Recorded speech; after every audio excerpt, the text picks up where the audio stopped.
car buying tips from an industrial or industry, not who do I sound like? An industry professional. I guess I was thinking about those text messages earlier, but Yeah, we'll wait a few minutes and hopefully some people will hop on here like they did last night. I think last night's live got about 175 views. Well, last I checked, which was this morning. Yeah, it's doing good. I'm getting a little bit better at the SEO, which Vanessa's she manages a couple YouTube channels, so she knows how to get the SEO and which hashtags to use and stuff like that. So, Nice. Vanessa, is that you online? We have one person on here. I'm assuming that's probably her. There you Sure. go. If you will share the live, I know she has it on Facebook and stuff too. I actually did a live earlier today and it didn't do good at all. I don't know, but I think I had bad service because I was on it for maybe 30 minutes. And when I got off, it showed that the live was only like 2 minutes long. Huh. I mean, it could be the time of day as well, midday or early morning on a Saturday. Yeah, People not in the car business are enjoying themselves. right. And I don't blame them. I don't blame them. But No, it's a minute and a half in, so we'll go ahead with the questions. And like I said, they'll be able to watch it after the live. So if you're ready, I'm ready. We'll get started. let's do it. All right. So the first question is, why are vehicle prices so high? All right. So that's a multi-answer question there. Before I answer that, I want to qualify something really quick, just in case there's someone or a viewer somewhere in YouTube ether space that thinks my replies are biased because I'm in the industry. I don't care if you buy a car for me or not. I'm also not going to share where I work. If any of David's viewers want to ask him that's a different question. But I don't care. I'm going to do my job whether you buy from me or not. That being said, there's the first part of that is banks, right? So as long as banks keep lending on the vehicles where they're currently priced at and valued at, people are going to keep buying. So that's the first part. The second part is manufacturers. As long as the manufacturers are, making ridiculous things like massaging seats, which are crazy, then vehicle prices are going to continue to be. Most people don't know this, but especially with the big three, that being Ford, GM, Stellantis, which is Jeep, Dodge, Ram, they had to increase wages due to a strike. So that's part of it. The third aspect is COVID and the ramifications of the lending market. So during COVID, for some reason, shape, or form, despite the economy being in the crapper, rates were really good. It does not normally work that way. So fast forward, people are now defaulting on their loans. They owe more than these vehicles are worth because the market changed. What happens is they get repossessed, the lenders send them to auction, right, and flooded the auction market. Now, here's where this contributes to prices being really high is dealers, when we have inventory sitting too long and it costs us money, we send it to auction too. Does not make it a bad vehicle, but when you have a laundry list of vehicles that lenders are trying to sell and recoup their money, dealers also can't get rid of their inventory. What that means is dealers, unfortunately, being the slimy SOBs that we are, will increase the prices to sit on a lot longer and capture some profit. So that's being passed on to you. That's why vehicles are so high in a nutshell. But hopefully that makes sense. No, it does. No, it does. It does to me anyway. I mean, yeah, so Vanessa's watching for sure. All right, so how much markup is there when a vehicle is sold for MSRP? So this is going to be a general answer, just because it depends on the vehicle. Is the short answer. Between a 1% and 3% of the vehicle's price. That's for brand new only because that's measurable. And what I mean by that is when a vehicle's brand new from the manufacturer, it's unscathed, untouched, doesn't have any miles on it, no imperfections. It's its true value. So 1 to 3% of the MSRP price is the profit. The more expensive a vehicle is, the higher the trim level, more goodies, closer to that 3%. But for instance, I'll give you an actual number. I work for GM, specifically Chevrolet. Not going to tell you what dealer that is, or your viewers, you already know. Hmm. A Chevy Trax, which is a crossover, 2RS, a little bit higher of a trim level, goes for about $27,000. We as the dealership have $180 in profit. Yes, $180 in profit. So far less than 1% of that number, based on the MSRP, if we sell it at that. Right. So if you go to a high country where, let's say Tahoe or Suburban, we're looking at the 3% mark, which is substantial. Hmm. Used, I'm going to answer that question in terms of profit and in a future question that you have, because it'll be easier to tie that in. Gotcha. Gotcha. That makes sense. I think everybody's always wanted to know, how much y'all make off of a vehicle, because everybody's always trying to say, well, you should never pay MSRP. You should always pay below MSRP. So it's like, well, what's the best option? I mean, are you worried about the price? Are you worried about the interest rate? Are you worried about both? I mean, because most consumers, especially the ones with bad credit, I hate to say it this way, if they can get approved, they're gonna take the deal. I don't care how high the interest rate is. I don't care how high the payments are. If they can get approved on it, there's I would say maybe 9 out of 10, maybe a little high, but you know what I'm saying. If they can get in that vehicle, they don't even look at the paperwork. They don't look at the interest rate. They don't look at the payment. It's like, ooh, I can get into this Chevy Trax, like you said, for $650 a month, and we both know that's way too much for a Chevy Trax. Yeah, it should be $200+ less, especially if you go with a longer term. I'll give you a real example of a deal I did, and truthfully, I don't feel great about it. And what I'm trying to accomplish here is leave the salesman at the dealership and just be, a genuine dude. This gentleman, classic, what we call a GMD in the industry, a get me done. They'll take anything as long Right. as you can get it. He needed a diesel truck. The payment was about $1,600 a month. He rolled over $20,000 of negative equity. His boss co-signed, and he will pay if he goes full term and doesn't refinance, which he probably can't with how buried he is. He will pay $113,000 for a $70,000 truck. Mind you, he's making the payments. It's not our problem anymore. So Right. that's why we're doing this live, though, to make sure we can help people avoid those pitfalls. Right. Right. Yeah. Well, you've got people that don't care, and then you got people that do care, but they'll still take the deal just because they need something. But if I'm assuming whoever that was, they probably needed it to work, and if they're making really good money, then they probably don't care that they overpaid for it. True, but now he's buried in it. He rolled over 20,000 of negative equity. His interest rate was about 10%.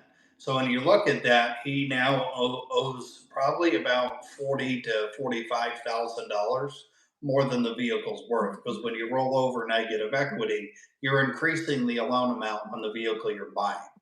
And Right. that's what most people don't know. They think the negative equity disappears. It doesn't. It gets rolled into the new loan. Now you're asking the bank for more, so you're effectively paying off the new car plus the last one you owned. Right. And I just want to kind of add something real quick. Well, I guess we'll make this an extra question because I had 5 questions. What percentage will they loan on a car? Like 100%, 110%, 120%? What's the differences in how far certain banks will go as far as that goes? So the loan to value you're talking about, Yes, right? yes. It varies per bank. I could confidently say with GM Financial that they're very well known for going 125% in the industry. We call that buying deep, meaning they're buying way over, the 100% loan to value. I've seen them go up to 150%. Santander, notorious one for the subprime market, I've seen them go upwards of 175%. It's ridiculous. Oh, wow. Wow. Yeah, I didn't know that. So I don't know if you can see the Well, you can't see it now. I deleted it, but somebody said, "I bet you guys ain't fitness buddies." So it's probably one of Andre's buddies, or one of his Indians, or one of his fake accounts. But instead of addressing it, I just removed the comment. But Yeah. anyway, we'll get back to the next one. All right, should a consumer finance with their own bank or go through a dealership? Great question. So, putting the salesman aside again, go through your own bank. I mean, there are advantages to going through the dealership. We're very good at structuring deals to where banks will approve them by just moving things around and making it look better. In other words, in the industry, we call that good paper, like an Mhm. application. But if you can, always go with your own bank. It ends up being a lot better because to us dealers, it's the equivalent of a cash deal. You're Mhm. not going to get any more discounts. I could promise you that. But we will probably, in an unsuccessful way, be able to sell you warranties. We can't mark up your rate or anything like that because you're using your own bank. They Right. already approved it, so it's equivalent to a cash deal. It's always better to go through your own bank, get a purchase and sale agreement from the dealer, bring back a check from the bank, and you're good. Right. Yeah. Yeah, that makes sense. So going back to what you said about the cash deal, it's hard to. So some consumers feel like, if I bring you cash, I should get a better deal because I'm paying you all your money at once. But what they don't realize is when they get approved through a bank, the bank's sending the dealership the full amount of the car, so they're getting all their money at once anyway. Correct? Correct. And it's no different to us than if you stroked a check if you had the money in your bank. I Right. could promise you, and this is the big bad dealer representative coming out of the woodwork here, is if I find out, that's why I ask, right? Are you planning on purchasing with finance or paying cash? And if Mhm. someone tells me paying cash, I am going to grind on you as hard as possible not to give any discounts Right. because we'll make what we make. And if I'm selling a vehicle that's losing money, well, there's try not to cuss. Tough luck. You're good. Right. Okay. I got you. That makes sense. All right. So the fourth question, because I added the other question: how do I get the most from my trade and avoid negative equity? Great question. And this is the question where I'm also going to uncover, typical profit, with for the used market. So go to three different dealers. And if you have any doubts of whether I'm being honest, being in the industry, a salesman just told you to go to three different dealers. Specifically, let's say you own a Ford, like I do, go to a Ford dealership. They will, at face value, will offer you more than a GM dealership where I work at. Go to the brand that you have, you'll typically get the highest trade value. But I say go to three different dealers because let's say dealer one, they have a surplus of inventory. They're probably not going to give you as much as you'd like, or they'll give you the lowest amount of the three. If dealer two has a demand for that vehicle, they'll probably pay you a little bit more because they know they could flip it. There's a situation at the store I work at where we're really limited on inventory because last month we sold 190 vehicles. Mm. We're desperate, is the truth. And we're going to offer you an aggressive trade value, even if we overpay, because we need vehicles to sell. Mm. That's why you go to three stores. You will never know what their intentions are, how much nor will they tell you, but you'll be able to see in the trade value and how much they're offering which one wants your vehicle the most. Right. As far as doing an online appraisal, do not use Kelly Blue Book. You could use Kelly Blue Book. Just do the ICO, the instant cash offer, and here's why. So Kelly Blue Book, Edmunds, all of those tools, they are owned by Cox Automotive, which is the largest industry software provider. I use tools every day, like appraisal tools by Cox Automotive. But dealers go off of what's called the instant cash offer, or simply put, what it would go for if it was a total loss. Right. And the reason for that, that number is lower than you would get, let's say, if you went to Kelly Blue Book directly, but didn't do the instant cash offer. Because when you go in and trade your vehicle at a dealership, You're essentially asking for that. You're asking for the dealership to put up their cash to, pay for your vehicle. It's an instant cash offer, so that's the tool that they use. Kelly Blue Book is trash unless you use the instant cash offer. It could be Edmunds, but always go ICO, instant cash offer, and you'll get the most practical trade value for your vehicle. Okay. Well, that's good to know. I didn't know that. Not gonna lie, I had no idea actually. Um, all right. So, what is the truth behind warranties, and are they actually worth getting? Great question. I realized I didn't answer the question about the profit on used vehicles. Mhm. That's all over the place. And no dealer is going to tell you, believe it or not, as a salesman, I don't know. And there's a reason for that because if, it's a loser, right? We're losing money on it. My commission's $100. If we make 10 grand on it, well, my commission's 2,500 bucks. They don't want me to know that because then I'll pick and choose, right? All right. So, uh, I don't know what the profit margins are, but understand when the dealer devalues your vehicle, they're doing so to buy it at a lower price, and then they're going to turn around and create a bigger spread, right? So what they sell it for is going to be, more than what they paid for. The lower they could buy your vehicle at, the better. That's why you use instant cash offer. You can see what they're going for, the run rates, in the market. And then you could take that, right, from an online tool, go shop around for the vehicles you're looking at online, and you'll see a general idea of how much they're making, if that makes sense. Oh yeah. No. Absolutely. Absolutely. So, truth about warranties and those products. I'm Yeah. a big proponent of them, and mind you, I'm not a finance manager. I'm not comped in any way, shape, or form. I'm a big proponent of them. What you need to understand before you buy one, if you do, right? You're not obligated to. That's optional. So if a dealer ever tells you you have to do it, that's illegal. They can go to jail for that. So they're really good depending on the provider. I don't recommend doing it if you already have a high loan to value or you don't have a down payment. And the reason I say that is if a vehicle's $30,000 and it's a true market value, you're at 100% loan to value with no down payment. Well, now you buy a $3,000 warranty or whatever it costs. Well, now you're already at 110% loan to value. You're buried in the vehicle. Yeah. Yeah. So if you don't have the ability to put a down payment, you probably shouldn't be thinking about a warranty gap. I'm a big proponent of. It's a different thing I'll mention later on. But truth is, if you go to a local credit union, you can get warranties at cost. Mm. It'll be a different provider. For instance, a local credit union in my area, I can get a warranty there for 500 bucks one time.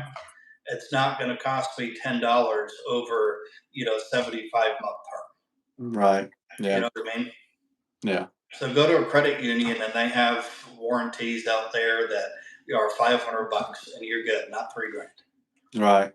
No, I agree with you on that for sure. So how does a consumer get the best deal? All right. So know what you want to pay ahead of time and just tell the dealer flat out. It doesn't matter if they put up a fight and say, well, how am I supposed to do that or any of that. Your threshold.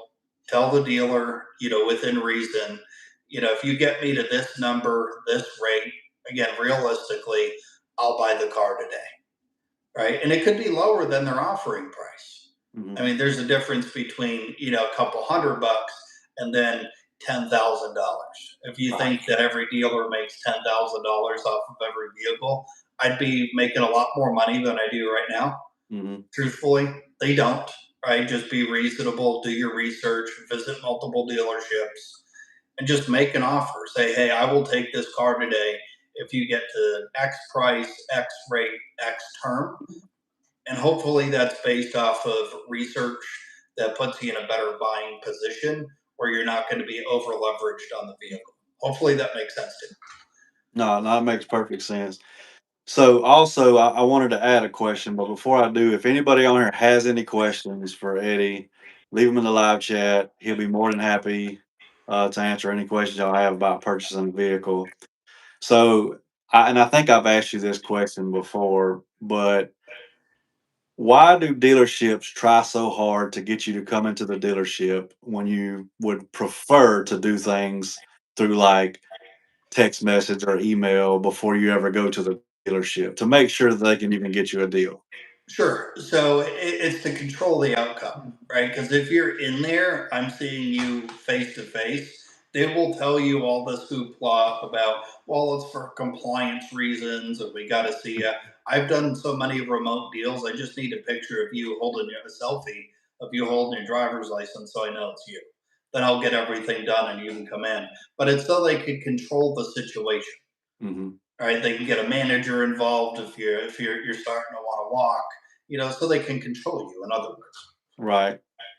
Yeah. No, I've always said that, they want to get you in there because they know, and I don't want to say they all do this, but I've had this happen in the past, years ago myself. Their goal is to, especially if they're having like a sale and you'll see it on social media, buyback event, if you're upside down, we can help you. And all that is just to get you to come in to take whatever deal they can actually get you because they don't know what deal they can get you until they got to run you credit. They got to send the information to the bank to see what the bank can do, correct? oh yeah, and I'm going to expand on that too. I just saw that DC 301 Nova commented bank then get the dealer to match. That is good, right? But understand we don't have to say the vehicle. And I'm not saying that to be a jerk. I'm saying that because we have the title of the vehicle and it's ours. Right. Right. So when I was saying be realistic, right, your bank will approve you if you submit a formal credit app for a certain amount. Use that amount. Right. If it's off by a few grand, take your whack if you want to. Just don't expect the dealer to match it. Walk if they don't. Yeah. But your question about, oh, I was going to expand on the buyback thing. So if you get letters saying, well, we want to buy your vehicle, will you come in if you can get a same or similar payment? It's a marketing tactic. I couldn't tell you, I had two people come in today when I was at work just based off of those letters, and come to find out their credit was trashed. They're not going to have the same payment. Right. They're not. I mean, it's a rhetorical question. Who in the world wouldn't want to do that? So we ask stupid questions, hopefully, to get people in. And it goes back to what you were saying as well. Negative equity is negative equity. There's Hmm. nothing they can do to help you. A common thing that's used is, well, we have rebates and incentives to lower the purchase price of a new vehicle, which will eat up that negative equity. It won't. What it will do is make it look like you're taking a lower loan when you ask the bank for money. That's all that does. You're still rolling over negative equity, right? Right. It doesn't disappear. So just understand that the dealer's not helping you. So I feel like the only scenario where it would actually work out is if let's just say a consumer bought a car and got an outrageously high interest rate. But now they're still going to be upside down. You're pretty much always going to be upside down when you leave a Yeah. dealership. But let's just say they're $5,000 upside down, and we all know that's automatically going to be added to whatever they get.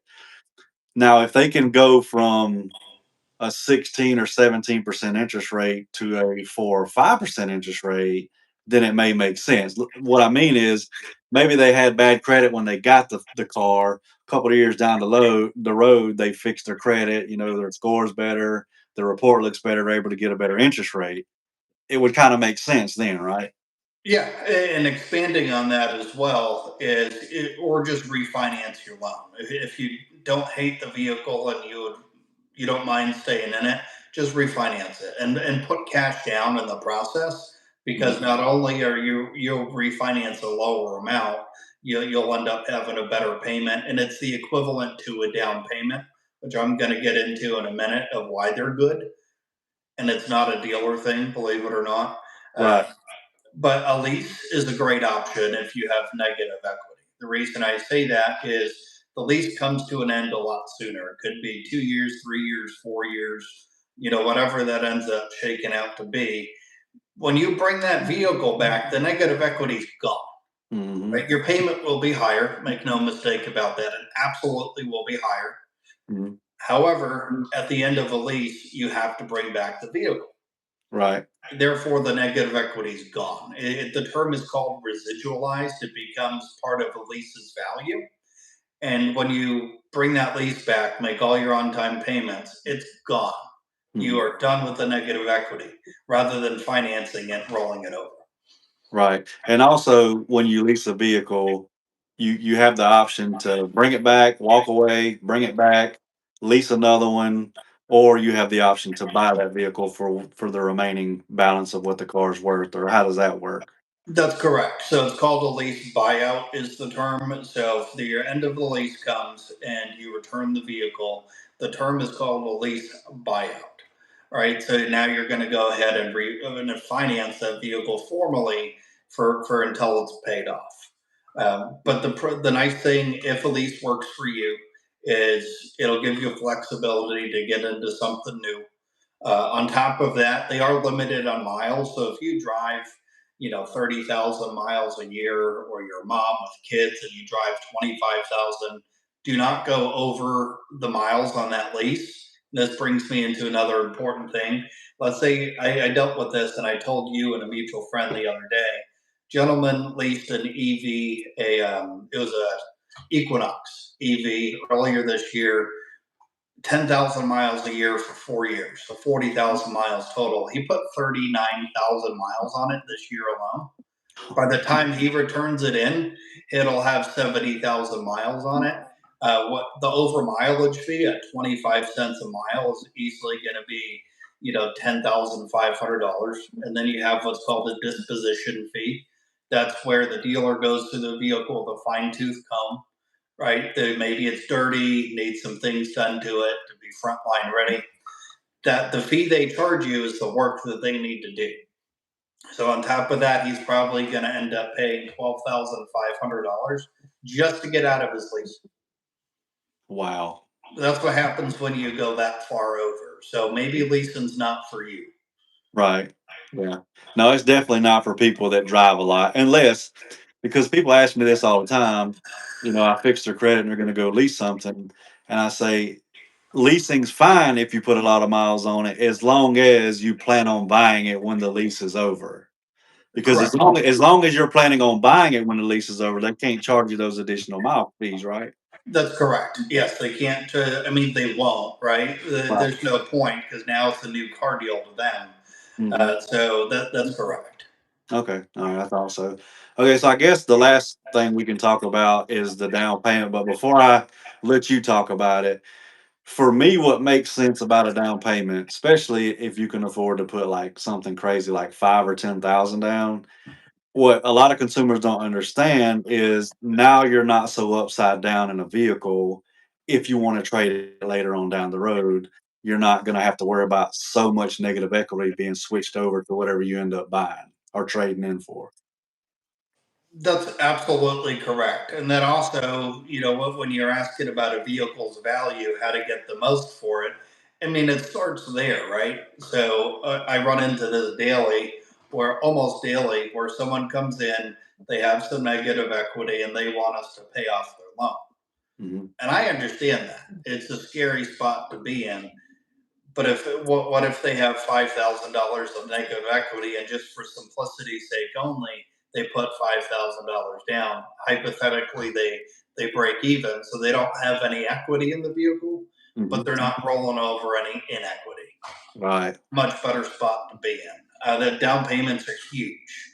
Reduces the loan to value, helps you get approved as well. I mean, God forbid you end up totaling it, right? And you put a down payment down. Well, now you don't have a difference to cover. Hmm. And that's where actually Gap I was mentioning is very helpful. If there's any finance product and I've worked as a finance manager before, that I'd recommend is Gap. That's guaranteed asset protection. If you are underwater on your vehicle and you owe more than it's worth, it goes up to 150% loan to value. So if the vehicle's 30 grand, you put a down payment that of 3 grand, you're at 27,000, right? You're in a decent spot. and you total the vehicle, great, you're fine. But if you have negative equity, you'll still have to account for the difference. And that's where GAP comes in and pays it off. Just understand, and dealers won't tell you this, if you miss a payment, it's null and void. If it gets repoed, charged off, null and void. So a lot of these credit repair guys or gals saying just have GAP send in, a payment to them. That's sure, right? But it doesn't work that way. If Yeah. you miss a payment or it gets repoed or charged off, your GAP policy's done. It's Yeah. null and void. You purchased it for no reason. Yeah. Well, it's a different situation versus you totaling the vehicle and the insurance pays X amount of dollars and then they pay the difference, right? Correct. Yeah. Yeah. Yeah. No, I've watched the videos where people, will say, well, if you had Gap and they repossessed it and they sell it for whatever, you can send something in and Gap will pay the difference or something like that. And I'm just like, I'm really curious to where some people get this information from. I just feel like it just comes out of thin air. They're definitely not doing no real research and coming up with this stuff they come up with. No, and it's in your contract too, with the bank that in order for that stuff to work, you're expected to make on time payments. Right, right. Which makes sense, but some consumers think differently, and we both know that. And some of these people that are scamming in the credit repair industry are giving terrible information anyway, and most of it's regurgitated. They're just saying what everybody's saying. It sounds good. 10,000 people on YouTube are saying it too, so let's roll with it. Everybody's already going to believe it, and that's not how it works. And I'm sure it's the same in your industry where there's people that sell cars that just they say what everybody else is saying, and it sounds good and they feel like they should just go with it. Oh, one of the worst ones, and admittedly, I've said this before many years ago. I don't do it anymore because it's a lie, right? Is if you hear a salesman say, "Well, the benefit of buying a used vehicle, it's already depreciated." Translation is that's BS. So again, I'm trying not to cuss. Um, Right. the truth is, most used vehicles, if not all of them, when by paying the dealer's price, right, you're already underwater, Hmm. right? I mean, it's profit, right? And businesses are allowed to profit. Just understand that's the case, right? If you hear a salesman say, "Well, it's depreciated," that's the best case scenario. It means absolutely nothing. Right. Yeah. No, there's a lot of misinformation out there about just about anything. Any industry you get in, there's misinformation. Because again, if enough people are saying it, then all these new people that get into your industry are going to say the same thing. That's just what people do. Yep, and something I want to point out for consumers as well is I do not work in the service department, but this will help you in terms of your buying process. Is the sales department is not a huge profit generator. It's probably about anywhere from 1 to 10% if there's finance products involved. The real profit generators are the service department. So if you have the ability to go to independent mechanic, absolutely do it. And here's why. So the parts department, the service department, and the sales department are completely separate entities. Parts department will, let's say, get a pair of wiper blades at cost, $7, something like that. Now, what they do is they sell it to the service department at a markup, and the owner of the dealership captures that difference for their pocket, and maybe they buy it for $12, right? The service department. Now you buy it, right, from the service department at $24. So you have three different scales of markup there where now you're definitely overpaying. If you have an independent mechanic, go to them. Yeah. Yeah, I've always heard that too. So, which isn't surprising, but I think most people go to dealerships because they feel like, I mean, if they buy a Dodge Ram, they feel like I need to take it to the Dodge dealership because they work on them every day. I'd rather go there than, some mechanic that works on everything. Yeah, and unfortunately as well, there's this false notion that right. But the truth is, at least on the sales side, there's federal laws in place that make it illegal for the manufacturers to deal with consumers directly. Oh Or wow. even Tesla, right? They don't have the whole haggle thing, whatever it is. They Mhm. still have dealerships you got to go into. Oh wow. Okay. So that extends into the service world as well. But you don't have to go to a dealership. Absolutely not. I mean, we check Carfax just like you do, right? So Mhm. we're able to see your vehicle's history and how you serviced it. So we use the same crap that everyone else does. It's nothing revolutionary. Okay. All right. Well, I appreciate you hopping on again. Again, this is Eddie. He is actually a former client of mine, and we've done several lives together. Discussing car buying deals, exposing the scammer Andre Pinnacle Credit Repair. Wouldn't be a good live stream video without bringing up the scammer, right? That's Um, correct. but I like Edward. We want to get you the best deal. I mean, it's like when people come for my services, I'm not trying to jack the price up. I'm not trying to charge you thousands of dollars. I'm not trying to get rich. I'm trying to make an honest living while helping you fix your situation so you can get approved for what you're trying to get approved for. He wants to sell you a car, but he doesn't want to sell you a car if it's not going to fit your needs, your budget, because the last thing he wants to do, and he can correct me if I'm wrong, is get you in something that he knows and you know you can't afford, and you're going to wind up losing it anyway. So that's absolutely correct. So just because the banks say you could afford it doesn't mean that you can, right? And you ultimately know that as the consumer. But I mentioned this last night on our live as well. I'm fixing to make a transition out of the industry. So I hope to be doing more of these lives to help consumers, especially as a soon to be former industry professional. Just not really built for honest people. Whoever comes to me with a specific situation, if they want to buy despite having negative equity, that doesn't make me guilt free, does it? Right. I still sold you the vehicle. I still knew you were going to be buried in it, right? Mhm. And then my employer expects me to have a job to do and sell it anyways. Well, I didn't leave you better than I found you. And unfortunately, a situation wasn't conducive to that, but it doesn't mean you should be worse off, right? If you do have negative equity, consider throwing more money at it every month, even $100. Mhm. Refinancing. I mean, by all means, unless it's getting into a lease, if you have bad credit, you wouldn't do anyways. Don't go buy another vehicle. And yeah, that's coming from a salesman. Right, right. Well, like I said, like me, you're honest, and you're gonna tell them right from wrong and steer them in the right direction, and that's why I wanted to get you on here.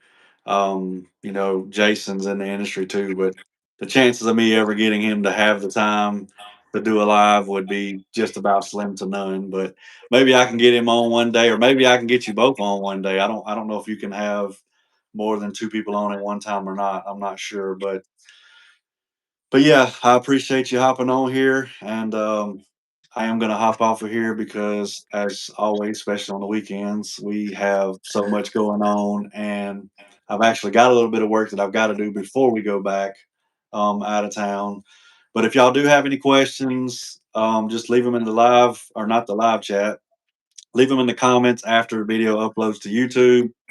If I don't know the answer to the question, I'll reach out to Edward and he'll tell me exactly how to respond, because the last thing I want to do, last thing I'm going to do is respond to your message if I don't know the answer. Yep. And if you want me to review, any contracts or stuff like that, purchase and sales agreements, before they purchase any one of your clients, let me know. I'll be able to tell you very quickly whether they should take the deal or not. And yes, it'll mean more frustration, but they're not getting a bad deal. Right. Yeah. Because some people do kind of rush the deals because they want to get in and out of there. Nobody wants to stay at a dealership for hours at a time. It's like, just give me the best deal you can give me so I can go home and you can go to somebody else and sell another car. No, and that's absolutely the true. I'll try to rush people through, admittedly, because I want them to buy the car. Right. So, I mean, don't fall victim to that. I mean, the worst case is that you come back a different day to a different dealer and you get the deal that's good. Hmm. You're going to be paying on this for however many years. Not me. It's not going to, I'm still going to go to sleep every night and do what I do, right? So before you commit to something like that, feel good about it. Right. Yeah. No, that's very important because it's easy to get tricked into getting something that doesn't fit your budget, and then you're just gonna be even more upside down, or even get your car repossessed, and that's something that I don't want for anybody, to happen, because then they're gonna have to come to me again if they haven't already, to try to get that repossession removed. I was one But of yeah, them. yeah, that's right. I remember. That's right. But yeah, I'm gonna hop off of here. Again, if y'all have any questions, just leave them in the comments. And Eddie, thanks for being on here. And that's all I got. Have a good night, brother. All right, y'all have a good night.